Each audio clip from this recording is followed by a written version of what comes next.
함께 하나님의 말씀을 받들어 읽겠습니다.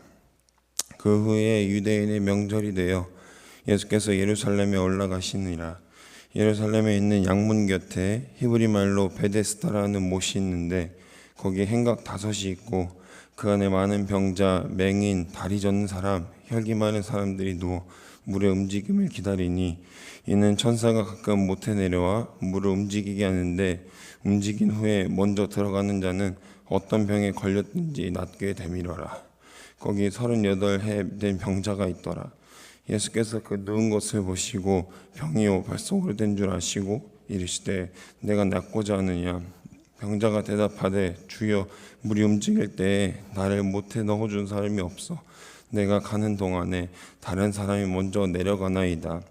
예수께서 이르시되 일어나 내 자리를 들고 걸어가라 하시니 그 사람이 곧 나아서 자리를 들고 걸어가니라. 이날은 안식일이니 유대인들이 병 나은 사람에게 이르되 안식일인데 내가 자리를 들고 가는 것이 옳지 아니하니라. 대답하되 나를 낫게 한 그가 자리를 들고 걸어가라 하더라 하니 그들이 묻되 너에게 자리를 들고 가라는 사람이 누구냐 하되 고침을 받는 사람은 그가 누구인지 알지 못하니 이는 거기 사람이 많음으로 예수께서 이미 피하셨습니다. 그 후에 예수께서 성전에서 그 사람을 만나 이르시되 보라 내가 나았으니 더 심한 것이 생기지 않게 다시는 죄를 범하지 말라 하시니 그 사람이 유대인들에게 가서 자기를 고치는 예수라 아니라 안식일에 이런 일을 행하신다 하여 유대인들이 예수를 박해하게 된지라. 예수께서 그들에게 이르시되 내 아버지께서 이제까지 일하시니 나도 일한다 하시매 유대인들이 이로 말미암아 더욱 예수를 죽이고자 하니 이는 안식일을 범할 뿐만 아니라 하나님을 자기의 친아버지라 하여 자기를 하나님과 동등으로 삼으심이로라. 아멘. 오늘 본문에서 잘 알고 있듯이 예수께서 안식일에 일을 하셔서 유대인들에게 공격받을 빌미를 주는 장면으로 많이 알고 계실 겁니다. 여기서 정확하게 우리가 알아야 할 점은 바로 예수님이 그 안식을 초월하는 분이시라는 사실을 알아야 할 것입니다. 예수님은 18절에서 스스로 정체성을 확인하셨듯이 하나님 아버지이시며 또 동시에 하나님과 동등됨을 취하신 분이심을 드러내고 있습니다. 더 정확히는 하나님이시자 하나님의 두 번째 위격인 아들이시죠. 오늘 말씀을 통해 우리는 우리 시대의 아픔과 주님이 우리에게 주시는 위로와 회복을 통해 한계가 명확한 내 생각과 인식이 머무르지 않고 한계가 없는 무한한 주님의 능력으로 채워지는 우리가 되기를 주님의 이름으로 소망하고 축복합니다. 첫 번째는 명확한 한계인데요. 제가 방금 전에 우리 시대의 아픔이라는 표현을 사용했는데 어떤 것이 우리 시대의 아픔일까요? 저는 개인적으로 개인주의가 우리 시대의 아픔이라고 생각합니다. 개인주의가 주는 이점도 있지만 개인주의가 주는 이점보다는 단점이 더 많은 것 같더라고요. 요즘엔 군대에서도 개인정비 시간에 건드리면 안 된다고 합니다. 옛날에 개인정비 시간이라 하면 선임의 일을 하는 시간이었습니다. 그리고 간부님들이 시키는 일을 하는 시간이었어요. 보통 개인정비라 하면 축구를 하거나 농구를 하거나 선임들이 시킨 일을 한다든지 선임들이랑 라면을 먹어준다든지 그러한 일들을 하는 시간이었거든요. 저도 개인정비 시간이 그래서 운동밖에 한 기억이 없는데요. 요즘에는 일절 그런 게 금지되었다고 하더라고요. 그 병사의 개인 정비 시간을 방해하면 안 된다. 계급 아래 위압이 행해지고 질서가 있어야 하는 군대가 개인 정비 시간을 터치하지 말라는 겁니다. 그걸 터치하면 이제 소원술이라고 해가지고 이 사람이 부정행위를 이제 저질렀다, 불법 행위를 저질렀다, 계급에 의해서 나에게 위협을 가했다라고 이제 소원술에 쓰면 이 사람이 징계를 받게 되는 거예요. 분명하게 개선되고 부조리한 것을 하지 말아야 하는 것은 말아야겠으나 그 범위의 구분이 굉장히 모호해지고 점점 더 어려워지는 것 같습니다. 어디까지가 개인적이고 공적인 것인지 모르겠다는 거죠. 아무튼 오늘 본문의 상황은 개인주의보다 훨씬 더 극악한 율법주의에 입각한 아픔이 나오게 됩니다. 무슨 아픔이냐? 고대 이스라엘은 병자가 아픈 것이 어떤 병 때문이 아니라 자신의 죄의 결과라고 생각했습니다. 예루살렘 양문 곁에는 한 신화가 있었는데 양문역, 그러니까 재물이 지나가는 통로, 재물을 드려야 되는 그 통로 양문 곁에는 베데스다라는 연못이 있었는데요. 거기에는 여러 병자들이 있었다는 거예요. 맹인, 다리 저는 자, 혈기 마른 자 등등이 있었는데 왜 있냐?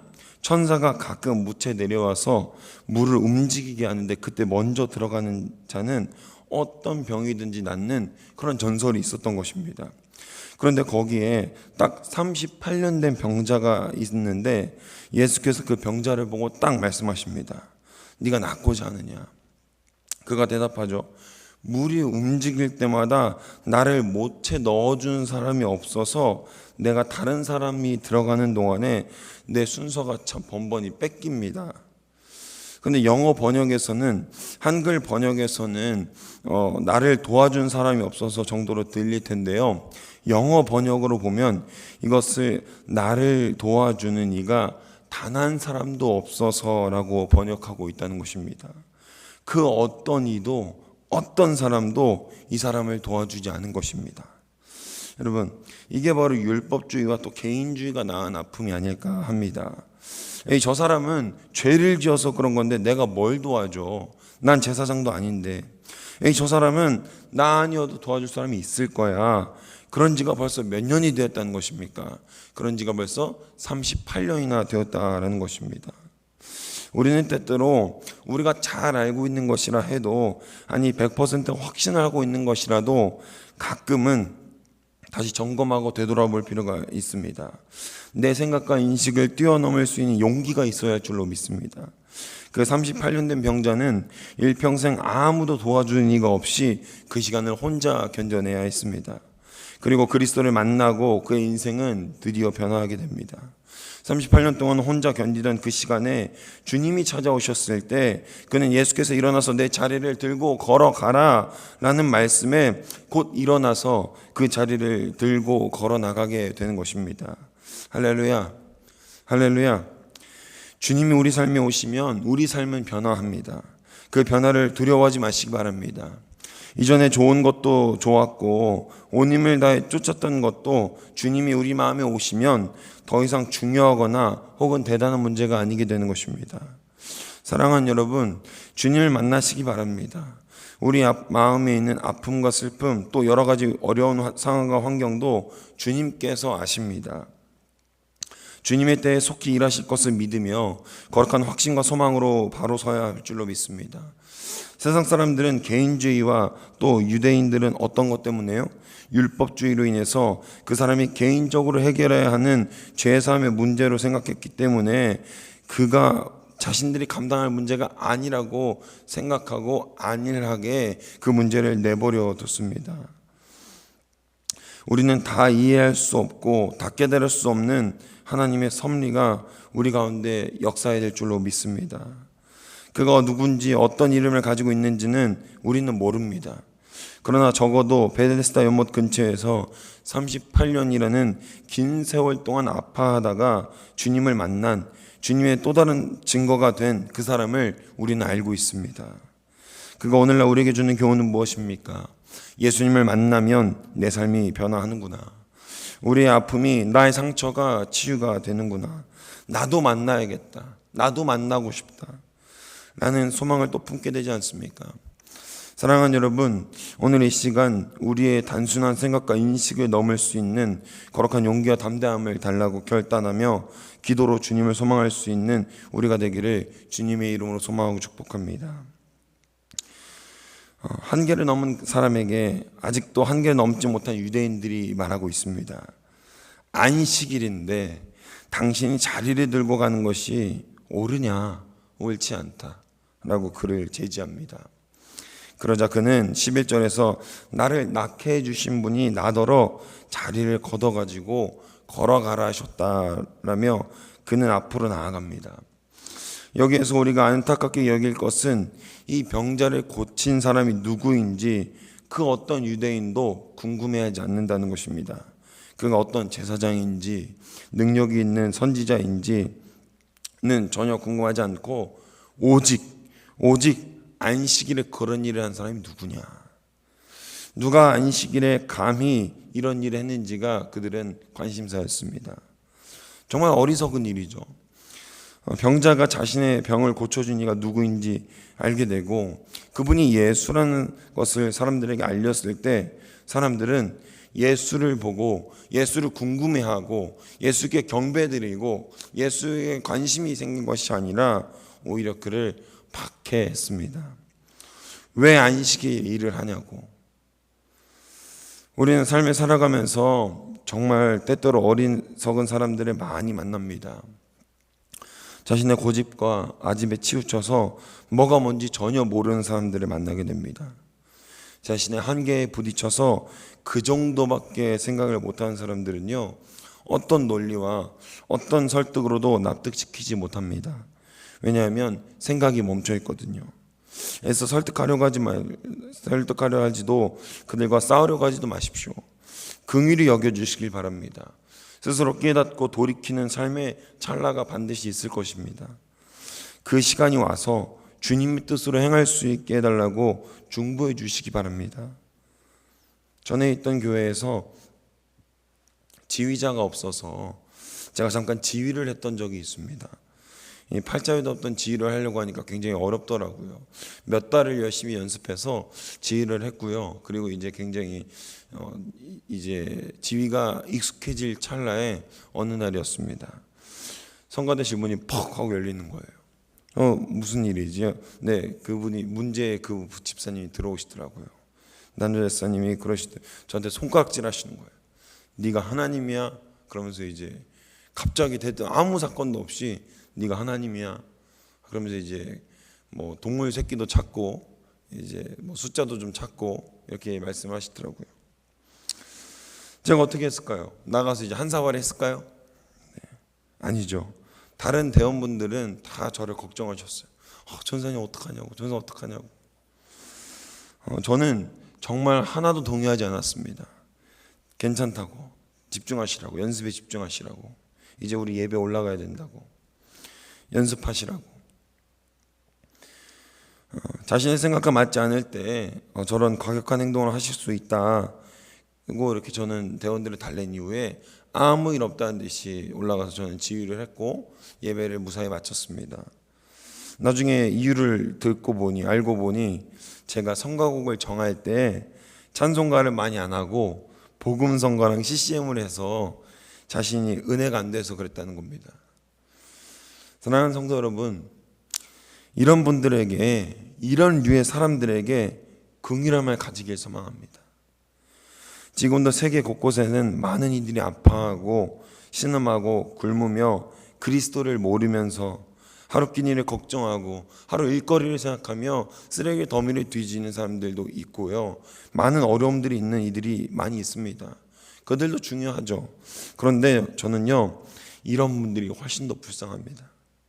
하나님을 내 생각대로, 내 입맛대로만 알고 있는 사람들, 내 생각이 교회에 관철되어야 하는 사람들, 내 뜻대로 사람들을 통제하고 관리하려고 하는 사람들, 우리는 이런 사람들을 위해 중보하고 불쌍히 여길 수 있어야 한다는 것입니다. 얼마나 불쌍합니까? 얼마나 마음이 아픕니까? 그 사건 이후에 제가 그분께 성가대를 나가라고 했겠습니까? 전혀 아니죠. 아니, 따로 불러서 대화하는 시간을 가졌을까요? 그것도 아니었습니다. 전혀 그러지 않았어요.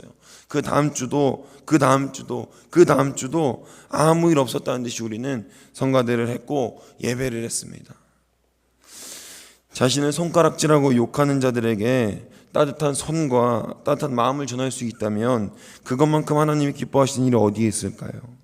자신을 박해하는 유대인들에게 예수님은 욕을 하거나 훈계하거나 위협으로 떨게 하거나 그러한 방법을 사용하지 않으셨습니다. 17절 이렇게 말씀하십니다. 예수께서 그들에게 이르시되 내 아버지께서 이제까지 일하시니 나도 일한다 하시매. 아멘. 오히려 정체를 다 오픈하십니다. 너희의 인식, 그 율법을 준 이가 바로 우리 아버지다. 하나님께서 의인과 죄인에 대해서 쉬지 않으시지, 그래서 나도 쉬지 않는 거야. 내 아버지가 하나님이시니까. 그분이 내 아버지시니까. 그러자 유대인들은 이로 인해서 더욱 예수를 죽이고자 했다고 성경은 고백하고 있습니다. 그리스도를 단순히 만나는 것을 넘어 인격적으로 경험하고 성령을 통해 변화되면 우리는 한계를 뛰어넘을 수 있게 됩니다. 인간적으로 내 한계를 바라봤던 주님이 십자가에 달려 돌아가시자마자 제자들은 그리스도를 배반하지 않습니까? 아니, 십자가에 달려 돌아가시기도 전에 주랭랑을 치는 모습을 보여주지 않습니까? 그러나 그들이 그리스도의 숨을 받고 성령을 받았을 때 그들의 삶은 180도 변하게 됩니다.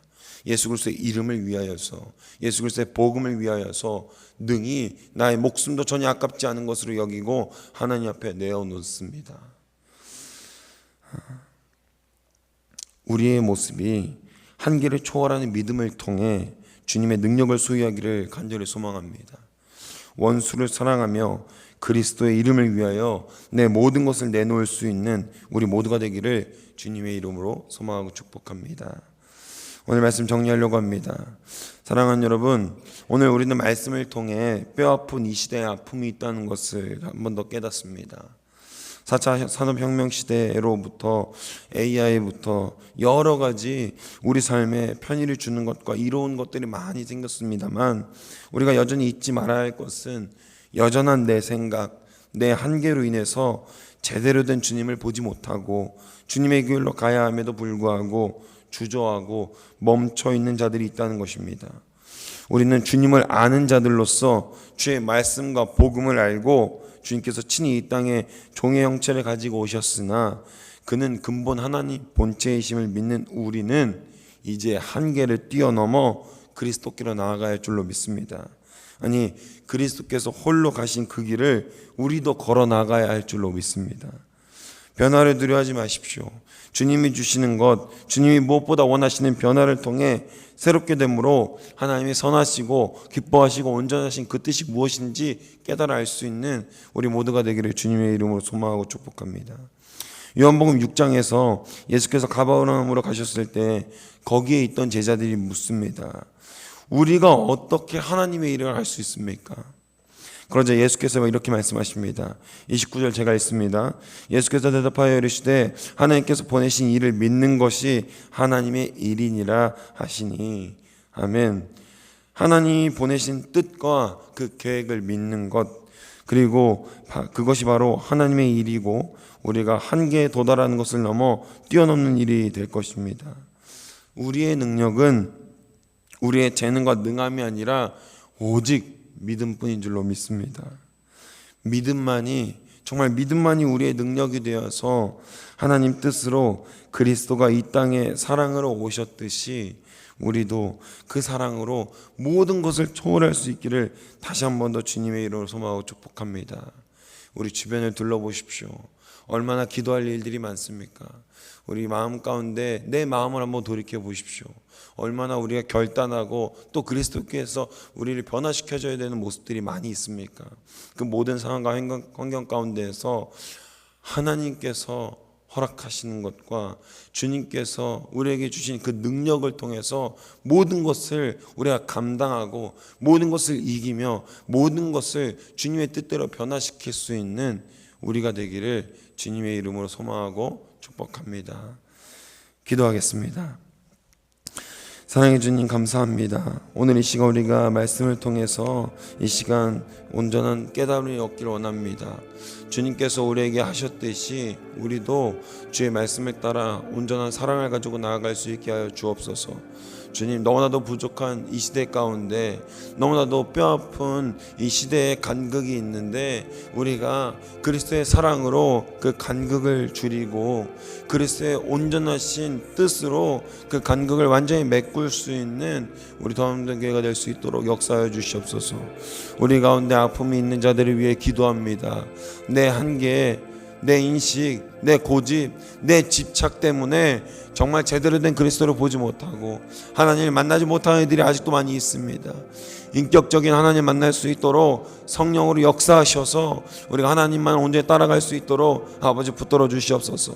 예수 그리스도의 뜻과 예수 그리스도의 온전하심이 우리 가운데 가득 나타날 수 있도록 붙들어 주시옵소서. 아버지, 우리 가운데는 주님의 전에 나오고 싶어도 우리 육신의 연로함을 입어서 또한 여러 가지 질병과 환경과 상황으로 인해서 주님 옆에 나오지 못한 자들이 있습니다.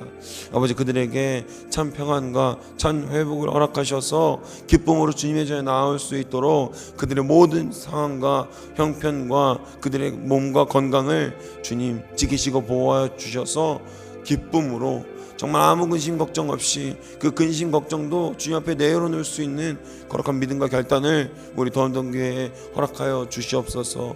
주님, 우리 가운데 이 새벽에 나온 주님 앞에 온전히 해결되어져야 할 귀한 고민과 귀한 상황을 가지고 나온 이들이 있사오니 아버지께 온전히 내려놓을 때, 모두 맡겨놓을 때 주님 그 모든 것을 받아주시고 주의 섭리대로 치리하시고 다스려 주시옵소서. 우리가 주님을 찾습니다. 주님을 찾고 부르짖으며 나아갈 때 주님 우리에게 온전히 역사하시고 임재하여 주옵소서. 감사드리며 우리 주 예수 그리스도의 이름으로 기도합니다. 아멘.